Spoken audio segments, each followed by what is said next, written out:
ప్రేమ ఎంతో గొప్పది, శ్రేష్టమైనది.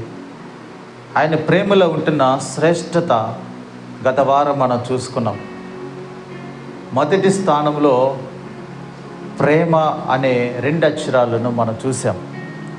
ఈ ప్రేమలో ఉంటున్న శ్రేష్టత, ప్రేమలో ఉంటున్న మహిమ, ప్రేమలో ఉంటున్న సాత్వికము, తగ్గింపు, దయ, ఇవన్నీ మనం చూసాం. ఈరోజు కూడా 2 మాటలు మనము చూద్దాము, చదువుకుందాము. గలతీయులకు రాసిన పత్రిక 5వ అధ్యాయము 22వ వచనంలో మొదటి వచనం మాత్రం చదవండి. మొదటి అక్షరం.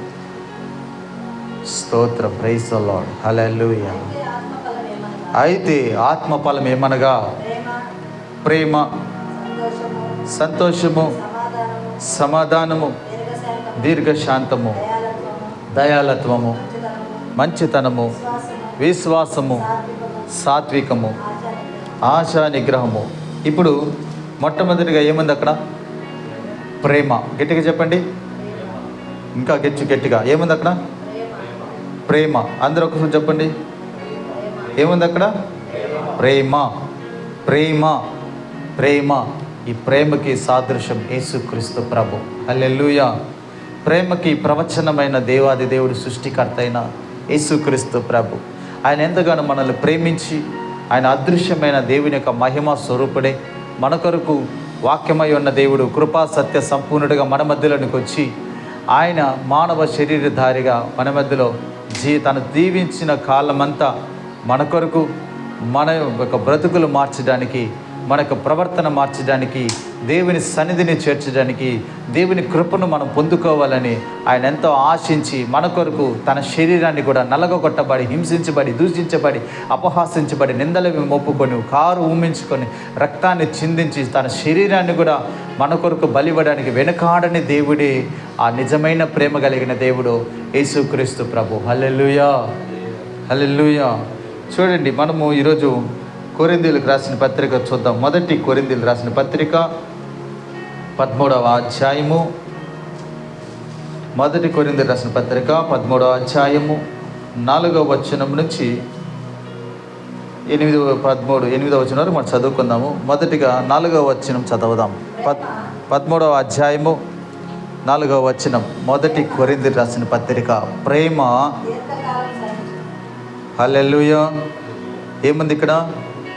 ప్రేమ దీర్ఘకాలము సహించును, మళ్ళీ దయ చూపించును, మచ్చరపడదు, దమ్మముగా ప్రవర్తింపదు, అది ఉప్పొంగదు, అమర్యాదగా నడుచుకొనదు.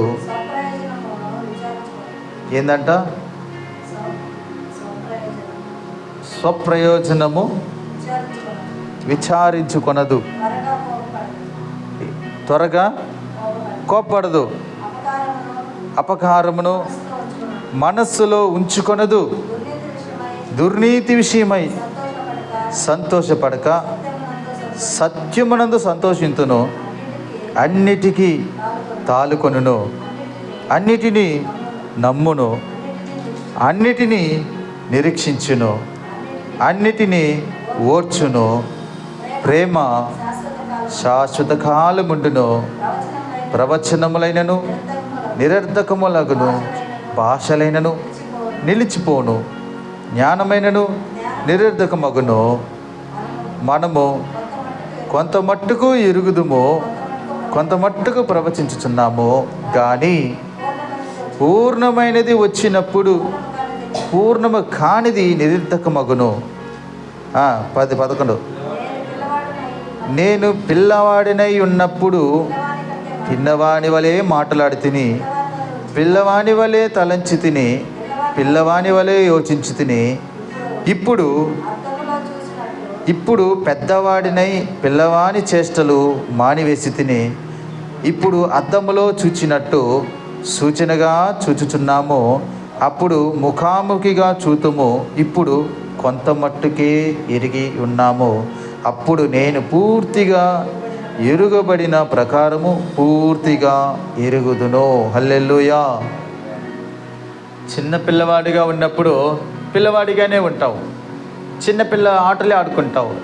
చిన్నవాని అల్లరే చేస్తావు, చిన్నవాని వలె నువ్వు నడుచుకుంటావు, చిన్నవాని వలె ఆశిస్తావు, చిన్నవాని వలె నువ్వు ప్రతిదీ కూడా చూసిందల్లా మీ తల్లిదండ్రుల్ని ఏడిపిస్తూ, మీ తల్లిదండ్రుల వైపు చూస్తూ, తల్లిదండ్రులని గోజారుస్తూ, వారిని బాధిస్తూ, నీ ఆశని నెరవేర్చే దానికోసము చిన్నపిన్న వాళ్ళకనే నువ్వు ఉంటావు.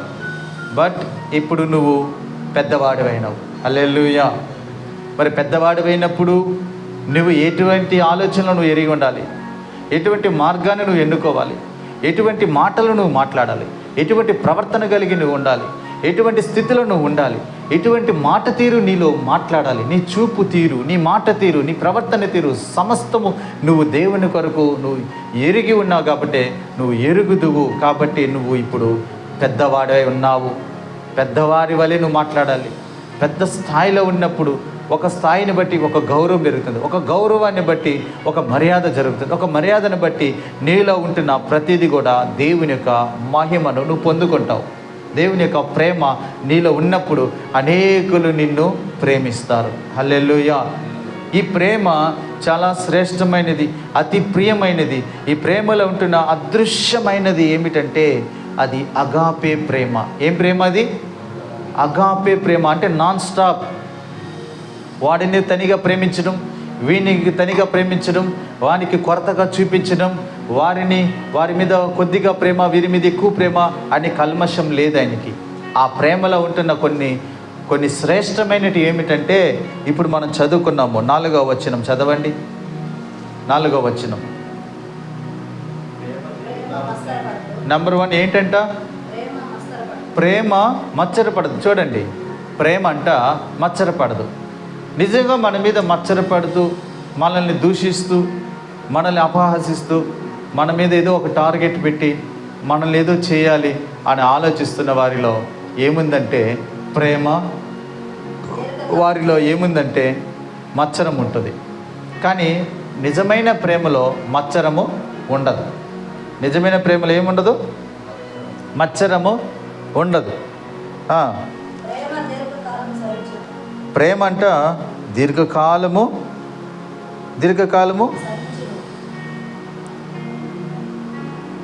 ప్రేమ దీర్ఘకాలము సహించును.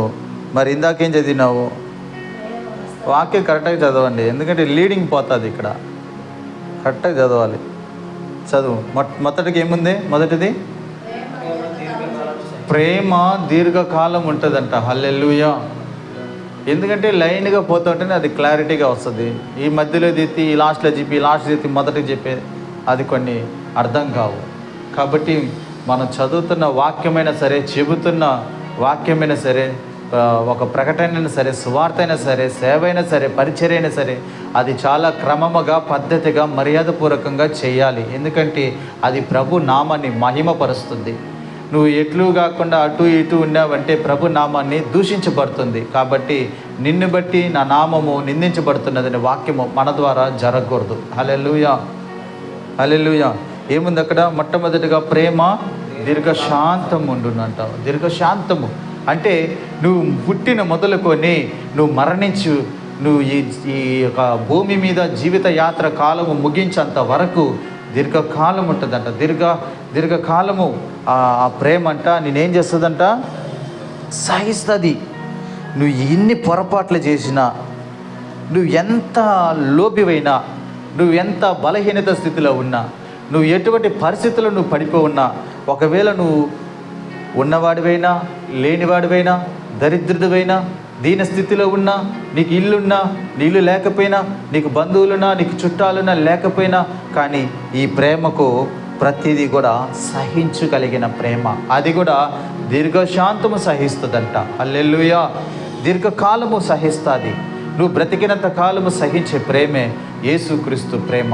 మరి ఈ ప్రేమలో ఉంటున్న శ్రేష్టత ఈరోజు ఎంతమంది దీర్ఘకాలం మనతో సావాసం చేస్తున్నారు? ఎంతమంది మనతో కూడా మనం పుట్టిన మొదలుకొని ఇప్పుడు చిన్ననాటి ఫ్రెండ్స్ పెద్దయినాకు ఉంటారా? ఉండరు. నువ్వు 1వ క్లాస్ చదివినప్పుడు అక్కడ కొంతమంది ఫ్రెండ్స్ ఉంటారు. నువ్వు 10వ క్లాస్కి వెళ్ళినప్పుడు అక్కడ కొంతమంది స్నేహితులు ఉంటారు. నువ్వు ఇంటర్మీడియట్ డిగ్రీకి వెళ్ళినప్పుడు అక్కడ కొంతమంది స్నేహితులు ఉంటారు. నువ్వు జాబ్కి వెళ్ళినప్పుడు అక్కడ కొంతమంది స్నేహితులు నీకు పరిచయం అవుతారు. నువ్వు జాబ్ వదిలేసిన తర్వాత నీకు ఇంకో కొత్త స్నేహితులు ఎదురవుతుంటారు.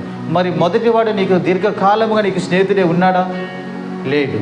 మరి మొదట నువ్వు సంపాదించిన స్థితి, మొదట నువ్వు చేసుకున్న స్థితి నీకు దీర్ఘకాలం ఉంటుందా? లేదు.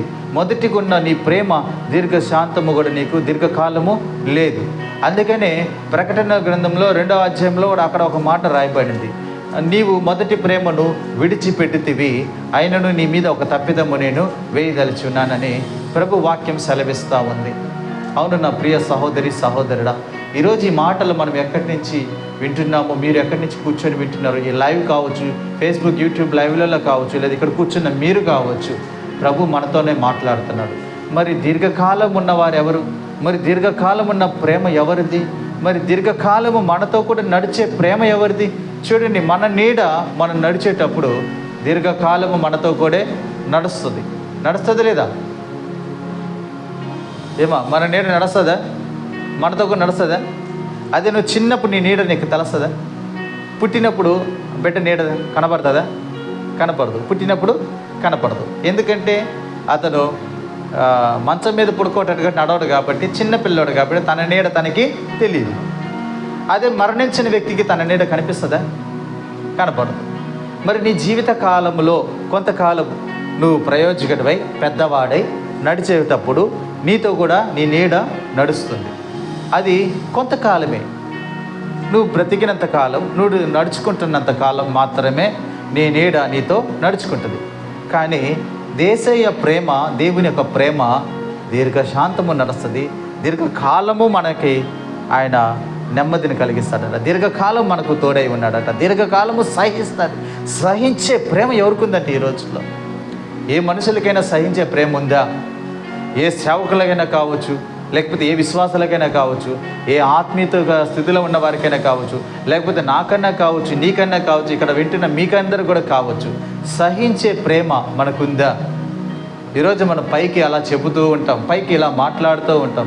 సడన్గా నీకు ఒక సంథింగ్ జరిగింది అనుకోండి, వెంటనే ఆ వ్యక్తి మీద నువ్వు చూపిస్తున్న ప్రేమ, ఆ వ్యక్తి మీద ఉంటున్న సహనము ఏమైపోతుందంటే కోల్పోతుంది. మరి మనలో సహించే గుణం కావాలి కదా, మరి సహించగలిగిన మనకి నెమ్మది కావాలి కదా, సహించగలిగిన మనసు మనకు ఉండాలి కదా. అందుకనే ఫిలిప్పులు రాసిన పత్రిక 4వ అధ్యాయంలో ఆడొక మాట రాయబడింది, క్రీస్తునకు కలిగిన ఈ మనసు మీరును కలిగి ఉండుడి అని రాయబడింది. హల్లెలూయా. క్రీస్తునకు కలిగిన మనసు మీరును కలిగి ఉండుడి. క్రీస్తుకి ఏం మనసు ఉంది? ఇదే ఆయనలో ఉన్న ప్రేమ. అదే సమస్తము దీర్ఘకాలము సహిస్తుంది. సహించే ప్రేమ. నువ్వు తప్పు చేసినా నిన్ను నిందించదు, నువ్వు తప్పు చేసినా నిన్ను దండించదు, నువ్వు అపహాసించబడ్డా, నిందించబడ్డా, అనేక మందిలో నువ్వు అవమానించబడ్డా కూడా సహించి నిన్ను దగ్గర చేర్చి నిన్ను కౌగిలించుకొని ముద్దాడిన ప్రేమే యేసయ్య ప్రేమ. హల్లెలూయా. చూడండి, తప్పిపోయిన కుమారుడు ఎంతో తనకున్నదంతా పంచిపెట్టుకొని దేశానికి వెళ్ళాడు, ఎక్కడెక్కడ ఏవేమో చేశాడు, వ్యసనాలకు అలవాటు పడ్డాడు, దురలవాట్లు చేసుకున్నాడు, అన్ని సమస్తాన్ని పోగొట్టుకున్నాడు. సమస్తాన్ని పోగొట్టుకున్న వ్యక్తి మరలా తిరుక్కొని తండ్రి చెంతకు వచ్చినప్పుడు తండ్రి సహించినాడు. ఆ ప్రేమలో ఉంటున్న సహితం ఏంటంటే దీర్ఘకాలము బిడ్డల మీద తండ్రి చూపుతున్న ప్రేమ దీర్ఘశాంతము. అది హల్లెలూయా. దీర్ఘశాంతమైన ప్రేమ కాబట్టి ఆయన సహించినాడు. తండ్రి సహించినాడు. సహించే గుణం, సహించే మనస్సు ఈరోజు తండ్రులకు ఉంటుందండి. బిడ్డలు తప్పు చేసినా సహించాలి, బిడ్డలు దారి తప్పిపోయినా సహించి అతన్ని ప్రేమించాలి. నువ్వు నిందించినంత మాత్రాన, నువ్వు అతన్ని కొట్టినంత మాత్రాన, నువ్వు అతన్ని నిందించి అవమానించినంత మాత్రాన అతడు మళ్ళీ నీ మాట వింటాడా? వినడు. ఎందుకంటే నువ్వు నిందిస్తూ ఉన్నావు, నువ్వు సహించలేనంత ప్రేమ నీలో ఉంది. నీ బిడ్డనే నువ్వు ప్రేమించలేవు. నీ బిడ్డ మీద ఉన్న ఒక ఒక ఆప్యాయతనే నువ్వు చూపించలేవు, మరి ఇతరుల మీద నువ్వేం చూపించగలుగుతావు? ఇతరుల మీద నువ్వు ఏమి చేయగలుగుతావు? మరి ఇతరుల మీద నీకు ఎటువంటి సహనము కలిగి ఉన్నావు? మరి యేసుక్రీస్తుకున్న సహనము, యేసయ్యకున్న ప్రేమ కలిగిన సహనము, ఆయనకున్న సావాసము నీలో ఉందా, మనలో ఉందా? ఈరోజు మనం పరీక్షించుకుందాం. అందుకనే ప్రేమ దీర్ఘకాలము సహిస్తుంది, భారాన్ని సహిస్తుంది, ఎన్ని బరువు వచ్చినా సహిస్తుంది, ఎన్ని నిందలు వచ్చినా సహిస్తుంది, ఎన్ని అవమానాలు వచ్చినా నోరెత్తి మాట్లాడదు, సహిస్తుంది. ఆయన ఆ ప్రేమ అలాగే సహించి నీ కొరకు నా కొరకు నలగగొట్టబడ్డాడంట. హల్లెలూయా. రెండవదిగా ఆడ ఇంకొక మాట కూడా ఉంది, చదువుకుందాము. 4వ వచనము, ప్రేమ దీర్ఘకాలము సహించును. రెండవ సాదృశ్యం ఏంటంటే దయ చూపిస్తుంది. ప్రేమ ఏం చేస్తుందంట? దయ చూపిస్తుంది. దయ. ఇప్పుడు ఎవరైనా రోడ్లో అడుక్కుంటున్న వారు ఎవరన్నా వచ్చి నిన్ను అడిగారు అనుకోండి, నువ్వు వారికి దయ చూపిస్తావా, లేకపోతే పోమా వెళ్ళిపోమంటావా? పర్వాలేదు, నిజం చెప్పండి. హల్లెలూయా. చూడండి, కొంతమందిని మనం చూసినప్పుడు కొంతమంది మీద దయ పుడుతుంది, కొంతమంది మీద దయ పుట్టదు. ఆ దయ పుట్టని వ్యక్తులు ఎలాగుంటారంటే, ఒకటి ఫుల్గా తాగేసి వచ్చి అడుగుతారు, రెండోదిగా ఏమీ లేకుండా బాగా అన్నీ కింద నుంచి పైదాకా శరీరం అంతా బాగుంటుంది, అయినా వచ్చి అడుక్కుంటాడు. అటువంటి వ్యక్తులు చూసినప్పుడు నీకు దయ పుట్టదు. ఏమీ లేనివాడుగా, కడదీనుడుగా, ఒక మద్యము అలవాటు లేకుండా ఒక బిడ్డను పెట్టుకోవడం, లేకపోతే అటువంటి వాళ్ళు ఎవరైనా వచ్చినప్పుడు, లేదు కాళ్ళు లేని వాళ్ళు, చెవి లేని వాళ్ళు, లేదా కుంటుకుంటూ వచ్చేవాళ్ళు, లేకపోతే కళ్ళు లేని వాళ్ళు, అటువంటి వాళ్ళు వచ్చి అడిగినప్పుడు వాళ్ళ మీద నీకేం కలుగుతుంది? దయ కలుగుతుంది. హల్లెలూయా. వారిని చూసినప్పుడు దయ కలిగినప్పుడు నీలో ఉన్నది కాస్త వాళ్ళకి ఇవ్వాలని ఆశ పుట్టి వాళ్ళని ఇస్తావు, దయ చూపించి వాళ్ళకి నువ్వు కనికరిస్తావు. నీలో ఉన్నది కాస్త వాళ్ళకి సహాయము చేస్తావు. మరి ఇందులో ఉన్న శ్రేష్టత మనం దాన్ని తేడా చూసుకుంటే దయ నీలో పుట్టదు. అంటే ఆ దయ ఎలా వచ్చింది? నీలో ఉన్న ప్రేమను బట్టి వచ్చింది. నీలో ప్రేమ ఎలాగొచ్చింది? యేసయ్య ప్రేమ నీలో ఉంది కాబట్టి. హల్లెలూయా. యేసయ్య ప్రేమ నీలో ఉన్నంత వరకు నీలో దయ వస్తుంది, నీలో సమాధానం వస్తుంది, నీలో సహనం వస్తుంది, నీలో డమ్మం ఉండదు, నీలో గర్వం ఉండదు, నీలో హెచ్చింపు ఉండదు. ఇవన్నీ యేసుక్రీస్తు ప్రేమ పొందుకున్న వారు మాత్రమే విజయాన్ని పొందుకుంటారు. హల్లెలూయా. హల్లెలూయా.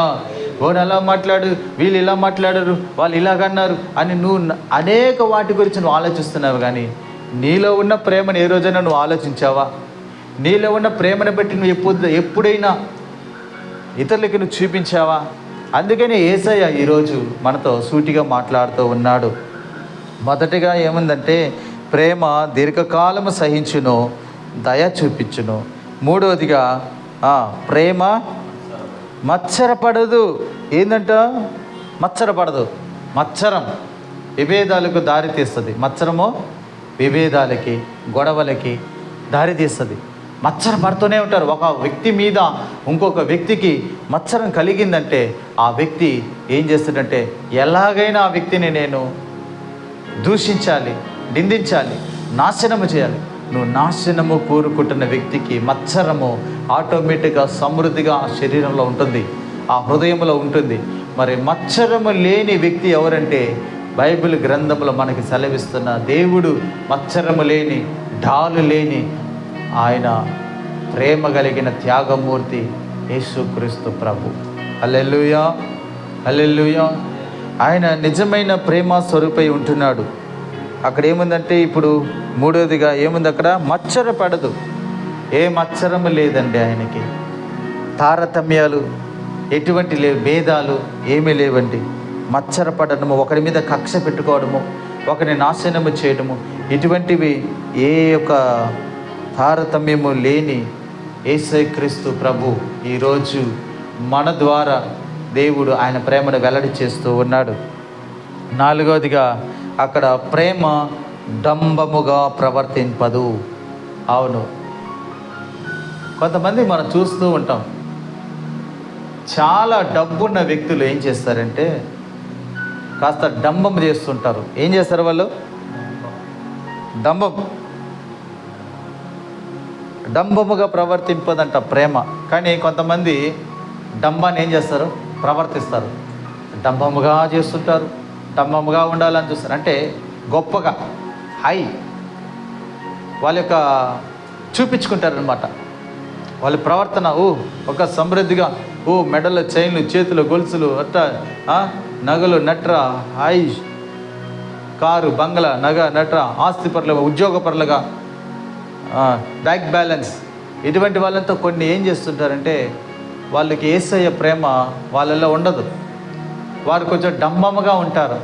వాళ్ళ ప్రయాణంలో డంబంగా ఉంటుంది, వారి కుటుంబంలో డంబంగా ఉంటారు, బంధువుల మధ్యలో డంబంగా కనబడతారు, స్నేహితుల మధ్యలో డంబంగా కనబడతారు, వారి మాటల్లో హెచ్చింపుగా డంబం చూపిస్తారు, వారి మాటల్లో కొన్ని ఒక హై లెవెల్లో వాళ్ళ ఒక నడత ఉంటుందన్నమాట.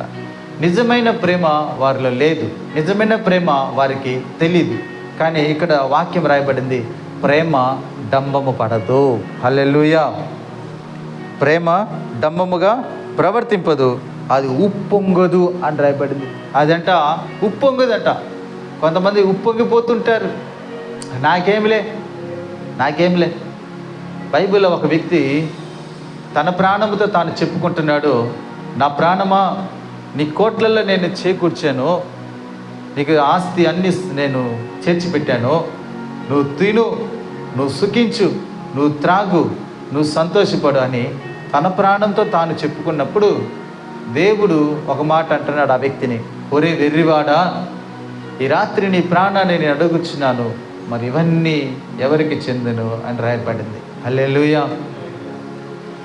వీళ్ళు ఎలాగుంటారంటే నిజమైన ప్రేమను వారు పొందుకోరు. క్రైస్తవులుగా జీవిస్తారే కానీ క్రీస్తు ప్రేమను పొందుకోరు. క్రైస్తవులుగా నడుచుకుంటారే కానీ యేసయ్య ప్రేమ వారిలో ఉండదు. నిజమైన ప్రేమలో సహనం ఉండాలి, నిజమైన ప్రేమలో డంబం ఉండకూడదు, నిజమైన ప్రేమలో గర్వం ఉండకూడదు, నిజమైన ప్రేమలో హెచ్చింపు ఉండకూడదు, నిజమైన ప్రేమలో మత్సరం ఉండకూడదు, నిజమైన ప్రేమలో కుళ్ళు, కుట్ర, కుతంత్రాలు ఉండకూడదు. హల్లెలూయా, హల్లెలూయా. అందుకనే అక్కడ క్లారిటీగా రాయబడింది 4వ వచనం, ప్రేమ దీర్ఘకాలము సహించును, దయ చూపించును, ప్రేమ మత్సరపడదు, ప్రేమ డంబముగా ప్రవర్తింపదు, అది ఉప్పొంగదు. 5వ వచనంలో అమర్యాదగా నడవదు, స్వప్రయోజనమును విచారించుకొనదు. అంటే స్వప్రయోజనం అంటే తను చేసిన ఒక పని కావచ్చు, తను చేసిన సహాయం కావచ్చు, అనేక మందిని అడుగుతుంటారు దాన్ని, నేను ఆ రోజు ఇచ్చాను కదా, ఎలాగున్నారు, నేను చేశాను కదా, అది ఎలాగైంది, నేను ఆ రోజు చేయకపోయింటే అది వేస్ట్ అయిపోతుంది. ఇలా 4 కబుర్లు చెప్పుకుంటూ ఉంటారు, 4 కబుర్లు చెప్పుకుంటూ ఉంటారన్నమాట.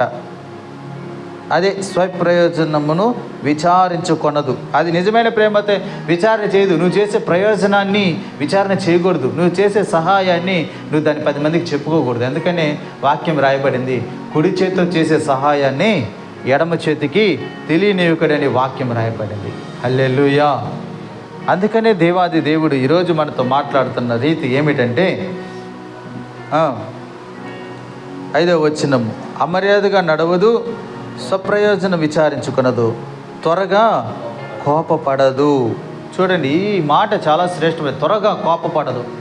మన జీవితాలలో సడన్గా కోపపడుతూ ఉంటాం, కారణం ఉండదు దానికి, కారణం లేకుండా కోపపడుతుంటాం.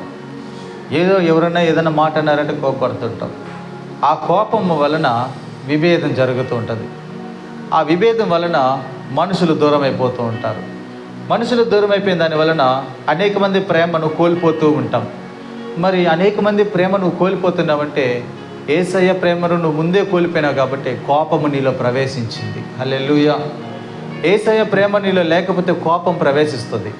ఈ కోపం వలన అనేక ప్రేమలకు నువ్వు దూరం అయిపోతావు. జాగ్రత్తగా మనం జీవించాలి. యేసయ్య ప్రేమను మనం పొందుకోవాలి. యేసుక్రీస్తు ప్రేమను మనం ప్రకటన చేయాలి. యేసయ్యలో ఉంటున్న జీవితాన్ని మనము మాదిరికరంగా ఈ లోకానికి చూపించాలి.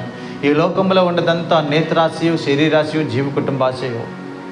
ఆయన యందు నిలబడిన వాడు స్థిరముగా నిలుచును. లోకము దాని ఆశలు గతించిపోతాయి, కానీ ఆయన యందు నిలబడిన వారు స్థిరముగా నిలుచును అని 1 యోహాను సువార్త 2వ అధ్యాయంలో 15-16 వచనాలలో ఈ మాటలు రాయబడింది. హల్లెలూయా. అందుకని దేవాది దేవుడు ఆ ప్రేమకి సాదృశ్యమైన మాట ఏంటంటే 13వ వచనం ఒకసారి చదువుకుందాం. కాగా విశ్వాసము, నిరీక్షణ, ప్రేమ ఈ మూడును నిలుచును, వీటిలో శ్రేష్టమైనది ప్రేమయే. హల్లెలూయా. చూడండి, ఈ మూడిట్లో శ్రేష్టమైనది ఏంటంట?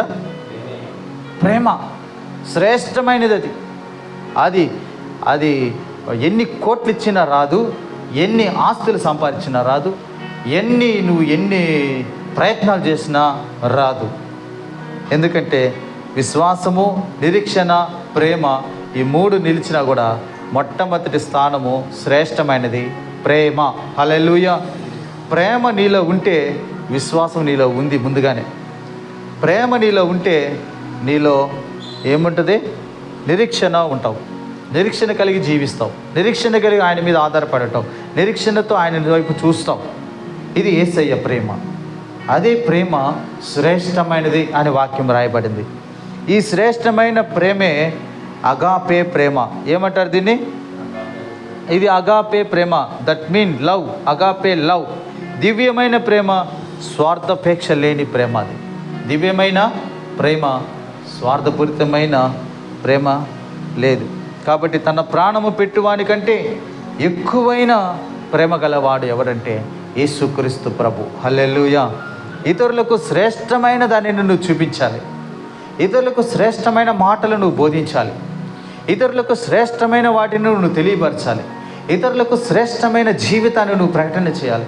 ఇతరులకు నువ్వు శ్రేష్టమైన వాటిని నువ్వు తెలియపరిచినప్పుడు నువ్వు శ్రేష్టమైన వాడిగా, నువ్వు శ్రేష్టమైన దానివిగా, నువ్వు శ్రేష్టమైన ప్రేమను నీలో ఉంది అని లోకము నిన్ను చూస్తుంది. హల్లెలూయా. లోకము నిన్ను చూసినప్పుడు నువ్వు శ్రేష్టమైన వాడిగా, శ్రేష్టమైన ప్రేమలను జీవిస్తాయి. మొట్టమొదటిగా నీలో విజయాన్ని ఇచ్చేది, నీ జీవితానికి విజయాన్ని ఇచ్చేది, నీ నడతకి జీవితాన్ని ఇచ్చేది, నీ ప్రవర్తనకి విజయాన్ని ఇచ్చేది అగాపే ప్రేమ. Hallelujah. That mean agape love is Yesayya ప్రేమ. ఇది మరణానికైనా కూడా వెనుకాడని ప్రేమ, మరణించడానికైనా సిద్ధపడిన ప్రేమ. మరి అన్ని ప్రేమల కన్నా, మనుషుల ప్రేమ కన్నా, బంధువుల ప్రేమ కన్నా, రక్త సంబంధికుల ప్రేమ కన్నా, నా కొరకు ప్రాణం పెట్టడానికి వెనకాడని దేవాది దేవుడు యేసుక్రీస్తు ప్రేమే శ్రేష్టమైన ప్రేమ. అది అగాపే ప్రేమ. దానికి హద్దు లేదు, దానికి స్టాపింగ్ లేదు, దానికి సరిహద్దులు లేవు. అది ఎప్పుడు, ఎల్లప్పుడూ, ఏ స్థితిలోనూ, ఎక్కడున్నా, ఏ మూలలున్నా అది ప్రేమించే ప్రేమే నా యేసయ్య ప్రేమ. హల్లెలూయా. హల్లెలూయా. అందుకనే దేవాది దేవుడు ఈరోజు ప్రేమను బట్టి 2 వారాలుగా మనతో మాట్లాడుతూ ఉన్నాడు ఆయన. మరి ఇటువంటి ప్రేమ కలిగిన దేవుడు ఈరోజు మనతో మాట్లాడిన రీతిగా మనం కూడా ప్రేమ కలిగి జీవించాలని, ప్రేమలోనే మనం నడవాలని, అతి శ్రేష్టతలో మనం జీవించాలని ప్రభు మన ఎడల ఆయన ఆశ కలిగి ఉన్నాడు. హల్లెలూయా. మరి ప్రభు ప్రేమను, ప్రభు ఆశను నెరవేర్చే బిడ్డలముగా, నడుచుకునే బిడ్డలంగా మనం జీవించాలని ప్రభు పేరిట మనం చేసుకుంటూ దేవుడి వాక్యాన్ని దీవించి ఆశీర్వదించునుగాక. Amen. May God bless you. ప్రార్థన చేసుకుందాం. సర్వశక్తి గల దేవ, మహోన్నతుడైన యేసుక్రీస్తు నామముల తండ్రి, నీ ప్రేమలో ఉంటున్న శ్రేష్టత మీరు మాట్లాడారు. ఎంతో నమ్మదగిన దేవుడు మీరు. నీ ప్రేమలో ఉంటున్న కొన్ని శ్రేష్టత మాకు తెలియపరిచారు. ప్రభువా, మళ్ళీ పొరపాట్లు అంటే మన్నించండి. ఒకవేళ మళ్ళీ మత్సరాలు, డంబములు, దేవగర్వము, అసూయ, హెచ్చింపులు ఉంటే తొలగించి నీ ప్రేమ చేత నింపి మమ్మల్ని నాయన ప్రభా, నీ యొక్క అగాపే ప్రేమలో మమ్మల్ని నింపండి. సహాయం దయచే ప్రభా. యేసుక్రీస్తు నామములో ప్రార్థన చేసి వేడుకుంటున్నాము తండ్రి. ఆమేన్. గట్టిగా చెప్తాం ఆమేన్. హల్లెలూయా. ప్రభు కృప మీకు తోడే ఉండిన గాక. ఈ వాక్యం మీకు ఆత్మీకంగా ఉన్నట్లయితే మీ ఫ్రెండ్స్కి, స్నేహితులకు, బంధుమిత్రులకు షేర్ చేయండి, లైక్ చేయండి, కామెంట్ చేయండి. మీరు పెట్టే కామెంట్స్ మేము మీ పేరుని బట్టి మేము ప్రార్థన చేయడానికి మా యొక్క ప్రార్థన బృందము సిద్ధంగా ఉన్నారు. కాబట్టి మీ ప్రార్థన అవసరతలకు కింద కనిపిస్తున్న ఈ ఫోన్ నెంబర్లకు ఫోన్ చేయండి. ఎటువంటి పరిస్థితిలో ఉన్నా, ఏ అవసరతల కొరకైనా మేము ప్రార్థన చేయడానికి సిద్ధంగా ఉన్నాము. ప్రభు కృప మీకు తోడై ఉండి నడిపించునుగాక. మే గాడ్ బ్లెస్ యు.